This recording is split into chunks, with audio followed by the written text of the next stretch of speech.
শহীদ এবং আহতদের রক্তের উপরে দাঁড়িয়ে আমরা যে বাংলাদেশ বিনির্মাণের স্বপ্ন দেখেছিলাম, সেই স্বপ্ন গাথাগুলোকে একটি ঘোষণাপত্রের মধ্যে লিপিবদ্ধ করতে চেয়েছিলাম।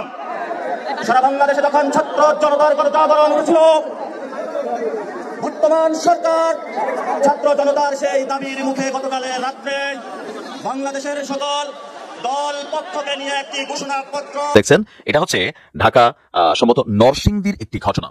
এই দৃশ্যটা দেখে অনেকে এখানে আপনারা বুঝবেন, আবার অনেকে বুঝতে পারেন নাই। এখানে মেইন ফ্যাক্টটা হচ্ছে যে আমরা দেখি শ্রমিক দল নেতার কাগজপত্রবিহীন মোটরসাইকেল আটকের কারণে আপনার গতকালকে 4টার সময় নরসিংদী জেলার মাধবদী পুলিশ স্টেশনের কর্মকর্তারা কোন রকম কাগজ নেই এমন একটি মোটরসাইকেল আটক করে থানায় নিয়ে যান। থানায় পৌঁছানোর কিছু সময় পরে ওই থানাতে হামলা করে স্থানীয় যুবদল এবং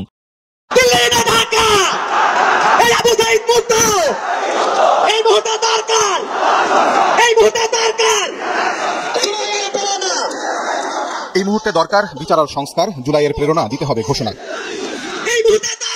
জ্বালাময়ী স্লোগানে মুখর হয়ে ওঠে কেন্দ্রীয় শহীদ মিনার। প্রোক্লেমেশন ফর জুলাই রেভলিউশন প্রকাশের কর্মসূচি এদিন বাতিল হলেও মার্চ ফর ইউনিটিতে হাজার হাজার মানুষের উপস্থিতিতে অবধারিত হয়ে গেল জুলাই বিপ্লবের ঘোষণাপত্র। বাস সাইড দেওয়া নিয়ে বৈষম্য বিরোধী শিক্ষার্থীদের মারধরের জেরে ঘণ্টাব্যাপী সংঘর্ষ হয়েছে বাগেরহাটের মোল্লারহাটে। এতে ওই এলাকার রণক্ষেত্রে পরিণত হয়, আহত হন অন্তত 25 জন। পরে সেনাবাহিনী ও পুলিশ গিয়ে পরিস্থিতি নিয়ন্ত্রণে আনে। ঢাকায় মার্চ ফর ইউনিটি কর্মসূচি যোগ দিতে খুলনা থেকে রওনা হন বৈষম্য বিরোধী ছাত্র আন্দোলন ও জাতীয় নাগরিক কমিটির নেতাকর্মীরা। তাদের বহনকারী 20-25টি বাস বাগেরহাটের মোল্লাহাটে পৌঁছায়। বহরের একটি গাড়ি কিছুটা পেছনে পড়লে অন্য আরেকটি বাসকে সাইড দেওয়া নিয়ে। আসসালামু আলাইকুম ওয়া রাহমাতুল্লাহি ওয়া বারাকাতুহু। প্রিয় দর্শক, এই মাত্র বাংলাদেশের কেন্দ্রীয় শহীদ মিনারে ঢাকা থেকে যে ঘোষণা দিয়েছেন, আওয়ামী লীগের বিচারের আগে নির্বাচন নয়। ওমামা ফাতেমা গণ অভ্যুত্থানের এই বিচার শেষ করার আগে কোনো নির্বাচন হবে না বলে ঘোষণা দিয়েছেন বৈষম্য বিরোধী ছাত্র আন্দোলনের এই নেত্রী। আমরা দেখছি যে ইনকিলাব পত্রিকায় এই মুহূর্তে বক্তব্যটা কি লিখেছে আপনাদের সামনে তুলে ধরে। বাসের উপরে বাগেরহাটে অতর্কিত হামলা চালিয়ে বেশ কয়েকজন ছাত্রকে হতাহত করা হয়েছে। এখানে আহতদেরকে হাসপাতালে চিকিৎসা দেওয়া হচ্ছে। প্রিয় দর্শক, আমি আপনাদের সামনে জোরালোভাবে তার প্রতিবাদ জানাচ্ছি যে সন্ত্রাসীরা বাগেরহাটে এই ঘটনা ঘটিয়েছে, তারা তো এই ঘটনা ঘটেইনি, তাদের কপাল পড়েছে। আমি জানি, আমি বিশ্বাস করি এই ছাত্র সমাজ এই অন্যায়ের জন্য প্রতিবাদ নয়, আসসালামু আলাইকুম দর্শক, নতুন একটি ভিডিওতে আপনাকে স্বাগতম। বাংলাদেশের যে বর্তমান রাজনৈতিক পরিস্থিতি এবং প্রেক্ষাপট সৃষ্টি হয়েছে তারই আলোকে বেশ কয়েকটা গুরুত্বপূর্ণ ভিডিও নিয়ে হাজির হয়েছে, যার কিছুটা অংশ বিশেষ ভিডিওর শুরুতেই দেখছেন। দর্শক, ভিডিওর শুরুটা দেখেই কিন্তু বুঝতে পেরেছেন আজকের নিউজটা কতটা গুরুত্বপূর্ণ হতে চলেছে। তাই বলবো, যারা ভিডিওটি দেখছেন না টেনে সম্পূর্ণ ভিডিওটি মনোযোগ সহকারে দেখতে থাকুন, তাহলে আজকের বিষয়টা বুঝতে পারবেন। দর্শক, এই বিষয়ে আর কিছুই বলবো না, চলুন দেখে আসি আজকের সেই কাঙ্ক্ষিত ভিডিওগুলো। তার আগে বলবো, যারা এখনও চ্যানেলটি সাবস্ক্রাইব করেননি অবশ্যই সাবস্ক্রাইব করে পাশে থাকা বেল বাটনটি অন করে দিবেন। আর যারা ইতিমধ্যে সাবস্ক্রাইব করেছেন তাদেরকে অসংখ্য ধন্যবাদ। তো চলুন দর্শক, ভিডিওতে একটি লাইক দিয়ে ধারাবাহিকভাবে সবগুলো ভিডিও দেখে আসি।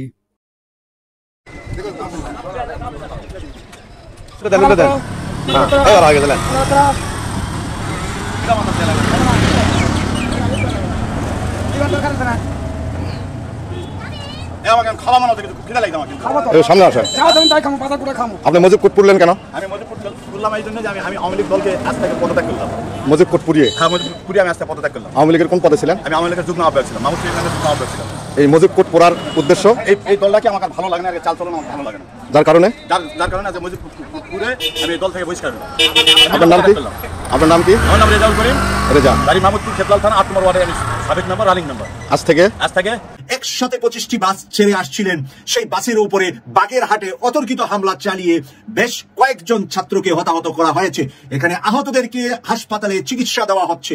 প্রিয় দর্শক, আমি আপনাদের সামনে জোরালোভাবে তার প্রতিবাদ জানাচ্ছি যে সন্ত্রাসীরা বাগেরহাটে এই ঘটনা ঘটিয়েছে, তারা তো এই ঘটনা ঘটেইনি, তাদের কপাল পুড়েছে। আমি জানি, আমি বিশ্বাস করি এই ছাত্র সমাজ এই অন্যায়ের জন্য প্রতিবাদ নয়, প্রতিশোধ নিবে নিজ হাতে প্রয়োজনে। কারণ এই কারণে প্রতিশোধ নিজ হাতে নিতে হবে, তাদেরকে সন্ত্রাসীদেরকে সন্ত্রাসী হিসাবে নয়, বরঞ্চ তাদেরকে উচিত শিক্ষা এবং উচিত বিচার নিজ হাতেই করতে হবে যদি প্রশাসন এবং পুলিশ বাহিনীর কাছে এই বিচার না পাওয়া যায়। আমরা যেটুকু জেনেছি যে পাশেই থানা ছিল, থানা থেকে পুলিশরা তেমন কোনো তাদের নিজস্ব কোনো বাহিনী নিয়ে সহযোগিতা করেননি। তাই আমি ঘৃণা করছি ওই পুলিশ বাহিনীকে, ওই থানাকে, যেই থানা পাশে থাকার পরেও এই বৈষম্য বিরোধী ছাত্রদের। সালাম আলাইকুম। আপনাদেরকে স্ক্রিনের এক অংশে একটা ফুটেজ দেখাচ্ছি। এই ফুটেজটা দেখার পরে মানে এরকম ফুটেজ তো কম হয়, কারণ এটা সিসিটিভির মাধ্যমে ধারণকৃত। দেখেন, আমাদের কাজ হচ্ছে অন্যায়গুলোকে চোখের সামনে তুলে ধরা। এই ফুটেজটা একটা বার্তা দিচ্ছে যে আগামীতে বিএনপি যদি ক্ষমতায় যায় তাহলে পরিস্থিতি বিভিন্ন জায়গায় কেমন হতে পারে। প্রতিদিন গণমাধ্যমে 2-4-10টা নিউজ আসতেছে। আপনারা যে দৃশ্যটা দেখছেন এটা হচ্ছে ঢাকা সম্ভবত নরসিংদীর একটি ঘটনা। এই দৃশ্যটা দেখে অনেকে এখানে আপনারা বুঝবেন, আবার অনেকে বুঝতে পারেন নাই। এখানে মেইন ফ্যাক্টটা হচ্ছে যে আমরা যে দেখি শ্রমিক দল নেতার কাগজপত্রবিহীন মোটরসাইকেল আটকের কারণে আপনার গতকালকে 4টার সময় নরসিংদী জেলার মাধবদী পুলিশ স্টেশনের কর্মকর্তারা কোন রকম কাগজ নেই এমন একটি মোটরসাইকেল আটক করে থানায় নিয়ে যান। থানায় পৌঁছানোর কিছু সময় পরে ওই থানাতে হামলা করে স্থানীয় যুবদল এবং শ্রমিক দলের নেতাকর্মীরা। গোয়েন্দা সূত্রে জানা গেছে যে আটককৃত মোটরসাইকেলটি অবৈধ কার্যকলাপে ব্যবহৃত হতে পারে সন্দেহে থানায় এনে রাখার কিছুক্ষণের মধ্যেই ধারালো অস্ত্রসহ মাধবদী পুলিশ থানা আক্রমণ করে শ্রমিক দল যুবদলের নেতাকর্মীরা। এতে নেতৃত্ব দিয়েছেন মাধবদী থানা শ্রমিক দলের যারা ঊর্ধ্বতন নেতারা আছেন। তো তারা যাওয়ার সময় স্টেশনের সামনে রাখা পুলিশের গাড়ির বনেটে বেশ কিছু কোপ দিয়ে গাড়ির সিটটিও কেটে ফেলে। দেখেন, 3 কারণে বাংলাদেশ জামাত ইসলাম আগামী দিনে রাষ্ট্র ক্ষমতায় যাওয়ার জন্য প্রস্তুতি হচ্ছে বা তারা ক্ষমতা পেতে যাচ্ছে যদি 2 বছর পর নির্বাচন হয়। নাম্বার 1, বাংলাদেশে আওয়ামী লীগ সরকারের পতন হয়েছে, কিন্তু চাঁদাবাজি কি বন্ধ হয়েছে? মিথ্যা মামলাগুলো বন্ধ হয়েছে? বিভিন্ন জায়গায় অবৈধ দখল, জোর জুলুম, লুটপাট এগুলা কত অংশ বন্ধ হয়েছে? আমার বক্তব্য বাদই দেন, সারা বাংলাদেশে আপনারা দেখেন না কি হচ্ছে। আসিফ নজরুল তিনি কি ঘোষণা দিয়েছেন যে সারা বাংলাদেশে যে মামলা বাণিজ্য যাদের মধ্যে কারা জড়িত, এই জিনিসগুলোতে আপনি যদি বিএনপি এবং জামাতকে পাশাপাশি রাখেন তাহলে জামাতের চরিত্র 95% পরিষ্কার, বিএনপির 5%। তবে দলীয় হাইকমান্ড জনাব তারেক রহমান, রুহুল কবির রিজভী, মির্জা ফখরুল। আসসালামু আলাইকুম ওয়া রাহমাতুল্লাহি ওয়া বারাকাতুহু। প্রিয় দর্শক, এই মাত্র বাংলাদেশের কেন্দ্রীয় শহীদ মিনারে ঢাকা থেকে যে ঘোষণা দিয়েছেন আওয়ামী লীগের বিচারের আগে নির্বাচন নয়, উমামা ফাতেমা গণ অভ্যুত্থানের এই বিচার শেষ করার আগে কোনো নির্বাচন হবে না বলে ঘোষণা দিয়েছেন বৈষম্য বিরোধী ছাত্র আন্দোলনের এই নেত্রী। আমরা দেখছি যে ইনকিলাব পত্রিকায় এই মুহূর্তে বক্তব্যটা কি লিখেছে আপনাদের সামনে তুলে ধরছি। আওয়ামী লীগের বিচারের আগে কোনো নির্বাচন হবে না বলে হুঁশিয়ার দিয়েছে বৈষম্য বিরোধী ছাত্র আন্দোলনের মুখপাত্র উমামা ফাতেমা। মঙ্গলবার 31শে ডিসেম্বর শহীদ মিনারে বৈষম্য বিরোধী ছাত্র আন্দোলনের আয়োজিত মার্চ ফর ইউনিটি সমাবেশে এইসব হুঁশিয়ারি দেন তিনি যে কোনো নির্বাচন হবে না আওয়ামী লীগের বিচারের আগে। প্রিয় দর্শক, বাংলাদেশে যখন নির্বাচন নিয়ে জামাত, বিএনপি সহ আরো অন্যান্য রাজনৈতিক দল নির্বাচনের কথা বলছে, ঠিক সেই মুহূর্তে বৈষম্য বিরোধী ছাত্র আন্দোলনের পক্ষ থেকে ঘোষণা আসছে আওয়ামী লীগকে বিচার করার আগে কোনো নির্বাচন করা যাবে না। তাহলে এই 24-এর মুক্তিযোদ্ধাদেরকে বাদ রেখে তাদের কথাকে কার্যকারিতা না করে যদি কোনো নির্বাচনের ঘোষণা দেয়, তারা কি আমাদের নির্বাচন বন্ধ করে দিতে পারবে কিনা বা নির্বাচন হতে পারবে কিনা, সেটাই এখন ভাবনার বিষয়। আওয়ামী লীগ চলে যাবে এবং আওয়ামী লীগ থাকবে না, আওয়ামী লীগের বিচার হবে, জাতীয় পার্টির বিচার হবে, এই দুটা জিনিস নিয়ে তারা গত 5 মাস যাবত কথা বলে আসছে। এতদিন পর্যন্ত তাদের কথার কার্যকারিতা 100% আমরা দেখছিলাম না সরকারের পক্ষ থেকে। এখন সরকার 15 দিন সময় দিয়েছে সরকারকে, তারা আগামী 15 দিনের ভিতরে সরকার যেন এই বিষয়ে সিদ্ধান্ত নেয়। তাদের আজকে ঘোষণাপত্রের দাবি ছিল যে জুলাই আগস্টে বিপ্লবের ঘোষণাপত্র তারা পেশ করবে, কিন্তু সরকার বলেছে সরকারিভাবে গেজেট প্রকাশ করবে তাদের এই ঘোষণাপত্রটি, সংবিধানে অন্তর্ভুক্ত করবে তাদের ঘোষণাপত্র। তারা কি চাচ্ছে? সরকার তা একমত হয়ে সরকার এবং বৈষম্য বিরোধী ছাত্র আন্দোলন ঐক্যবদ্ধভাবে জুলাই আগস্টের বিপ্লবের চাহিদা পূরণের জন্য বাংলাদেশের সংবিধানে পরিবর্তন আসবে। আর সংবিধান পরিবর্তনের বিপক্ষে অবস্থানে আছেন বাংলাদেশের বেশিরভাগ রাজনৈতিক দল। কিছু কিছু রাজনৈতিক দল এই সংবিধানকে ছুঁড়ে ফেলে দিয়ে নতুন সংবিধান প্রণয়নের কথা বলে আসছেন একেবারে জুলাই বিপ্লবের সেই দিন থেকে আজ 5 মাস পর্যন্ত। এখন এই কারণে দুটা মেরুতে বাংলাদেশ বিভক্ত আমরা দেখতে পাচ্ছি। একটি মেরুতে বিএনপি, আরেকটি মেরুতে জামাত অবস্থান করছে। জামাতের সাথে বৈষম্য বিরোধী ছাত্র ছাত্রীদের কথার মতো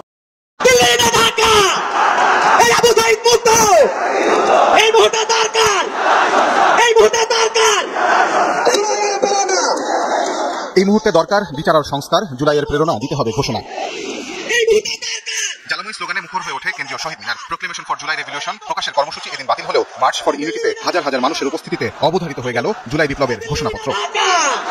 কুড়িগ্রাম, রংপুর, সিলেট, রাজশাহী, কুষ্টিয়া সহ দেশের আনাচে কানাচে থেকে ছাত্র জনতা জড়ো হয় সম্মেলনস্থলে। দীর্ঘ পথ পাড়ি দিয়ে সকাল থেকে মানুষ অবস্থান নেয় কেন্দ্রীয় শহীদ মিনারে। মঙ্গলবার বিকাল 4টায় অনুষ্ঠান শুরু হওয়ার পর বক্তব্য দেন শহীদ পরিবার, আহত বিপ্লবী, প্রবাসী আন্দোলনকারী ও সমন্বয়করা। যারা যুদ্ধে অংশগ্রহণ করেছে তারা সহ যারা আহত হয়েছে সবাইকে আমি একটি দাবি জানাবো বিপ্লবী যুদ্ধ হিসেবে স্বীকৃতি দেওয়ার জন্য। পর্যায়ক্রমে বক্তব্য দেন বৈষম্য বিরোধী ছাত্র আন্দোলন ও জাতীয় নাগরিক কমিটির নেতারা। 15 জানুয়ারির মধ্যে জুলাইয়ের ঘোষণাপত্র প্রকাশের সময় বেঁধে দেন তারা। বাংলাদেশের আগামী নির্বাচন হবে গণপরিষদ নির্বাচন, যেখানে নতুন সংবিধান পাশ করার দাবি তোলেন তারা। জানুয়ারির 15 তারিখের মধ্যে তাদেরকে প্রোক্লেমেশন ঘোষণা করতে হবে। ফ্যাসিস্ট বিরোধী আন্দোলনকারীদের নিরাপত্তা যদি না দিতে পারেন তাহলে ওই চেয়ারে কোনো আইন শৃঙ্খলা রক্ষাকারী বাহিনীর বসে থাকার কোনো অধিকার নেই। নতুন সংবিধান নির্বাচিত প্রতিনিধিদের মাধ্যমেই হবে। বাংলাদেশের আগামী নির্বাচন হবে গণপরিষদ নির্বাচন। ফ্যাসিবাদীদের বিচার নিশ্চিতের দাবি তুলে ধরেন নেতারা। এইবারের বাচ্চারা বাংলাদেশে যতদিন থাকবে ততদিন পর্যন্ত আওয়ামী লীগের কোনো পুনর্বাসন হতে দিবে না। এইবারের বাচ্চারা বাংলাদেশে যতদিন থাকবে ততদিন আমরা বিচার এবং সংস্কার প্রক্রিয়া শেষ করে ছাড়বো ইনশাআল্লাহ।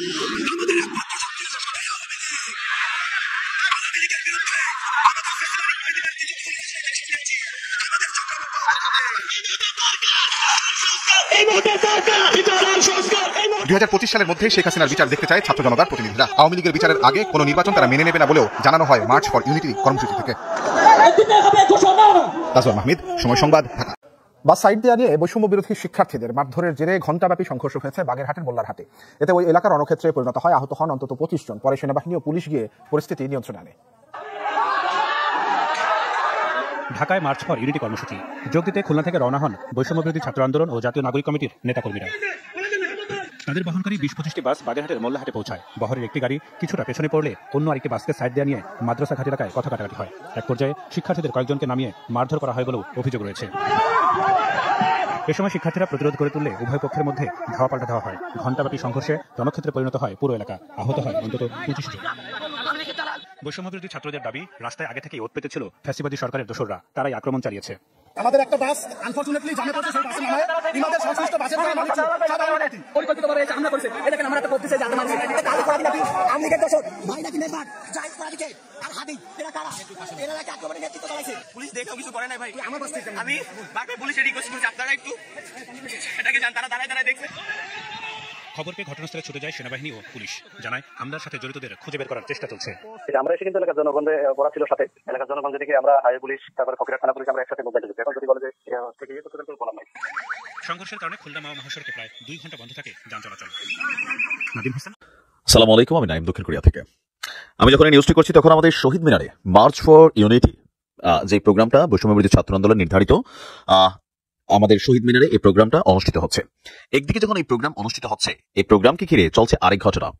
বৈষম্য বিরোধী ছাত্র আন্দোলনের এই প্রোগ্রামকে কেন্দ্র করে এক বিশাল গাড়ি বহরের উপর ব্যাপক হামলা চলেছে। আর সেই হামলার জেরে রণক্ষেত্রে পরিণত হয়েছে একটা এলাকা, ধাওয়া পাল্টা ধাওয়ার ঘটনা ঘটেছে। বৈষম্য বিরোধী ছাত্র আন্দোলনের বক্তব্য হচ্ছে যে এই হামলা চালিয়েছে ফেসিবাদের দোসররা। এখন দোসররা বলতে তারা কাদেরকে বুঝিয়েছে? ছাত্রলীগকে এখানে তারা মেনশন করছে, বা যুবলীগ আওয়ামী লীগকে তারা মেনশন করছে। আর এই ঘটনার প্ল্যাটফর্ম হচ্ছে আপনার বাগেরহাটে।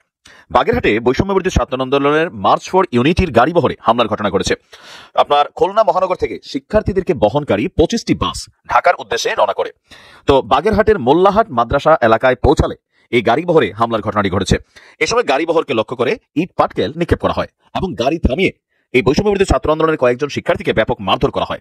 তো শিক্ষার্থীরা এক পর্যায়ে প্রত্যেকটা বাস থামিয়ে সেখান থেকে তারা বাস থেকে নেমে আসেন এবং প্রতিরোধ গড়ে তোলেন সেখানে। আর এতে উভয় পক্ষ সংঘর্ষে লিপ্ত হয়।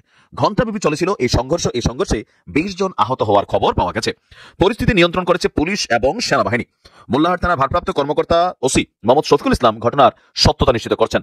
শিক্ষার্থীদের বক্তব্য, মোল্লাহাট অতিক্রম করার সময় আগে থেকে প্রস্তুত হয়ে থাকা লোকজন তাদের উপর একযোগে হামলা চালায়। স্থানীয়রা তাদের সহযোগিতা করে বলেও অভিযোগ শিক্ষার্থীদের। মানে যারা হামলা চালিয়েছে তাদের পক্ষে স্থানীয় জনগণ ছিল। জনগণ এবং ওই দুর্বৃত্তের দল বা যাদেরকে ফেসিবাদের দোসর বলা হচ্ছে বা আওয়ামী লীগের টিম যারাই হোক, তারা একটা টিম হয়ে শিক্ষার্থীদেরকে এখানে হামলার অভিযান ঘটনা করেছে। থানার সামনে ঘটনা হওয়া সত্ত্বেও এই সময় পুলিশ নীরব ভূমিকা পালন করেছে বলেও অভিযোগ করেছে শিক্ষার্থীরা।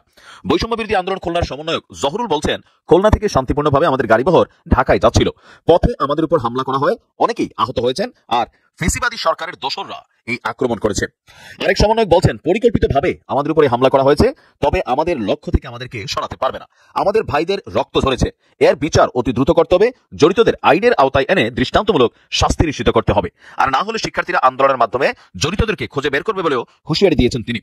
বৈষম্য বিরোধী ছাত্র আন্দোলন এবং জাতীয় নাগরিক কমিটির জুলাই বিপ্লবের ঘোষণাপত্র নিয়ে যখন মার্চ ফর ইউনিটি নিয়ে যখন সারা বাংলাদেশ থেকে শত শত না হাজার হাজার শিক্ষার্থী ঢাকার অভিমুখে রওনা করেছে, আর আমরা দেখলাম যে বাগেরহাটে এই ঘটনাটি ঘটেছে। তবে এই ঘটনার মধ্যে শিক্ষার্থীদের তথ্য অনুযায়ী স্থানীয় লোকরা ফেসিবাদী সরকারের দোসরদেরকে সহযোগিতা করছে। কিন্তু কেন?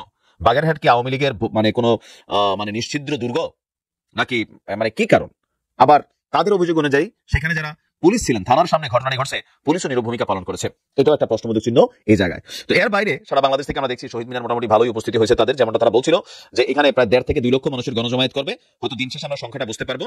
তো এর বাইরে আর তেমন কোনো ঘটনা ওরকম ঘটেনি, বিচ্ছিন্ন ঘটনা হিসেবে আমরা এটাই দেখলাম। মোটামুটি বাকি আন্দোলন বা তাদের যে প্রোগ্রাম সেটাকে এক ধরনের সফলই বলা যায়। তবে উপস্থিতির বিষয় নিয়ে এটা হয়তো আমরা এখনো সংখ্যাটা শিওর জানাতে পারছি না যে কি পরিমাণ মানুষের উপস্থিতি হয়েছে। ভালো থাকুন, আসসালামু আলাইকুম।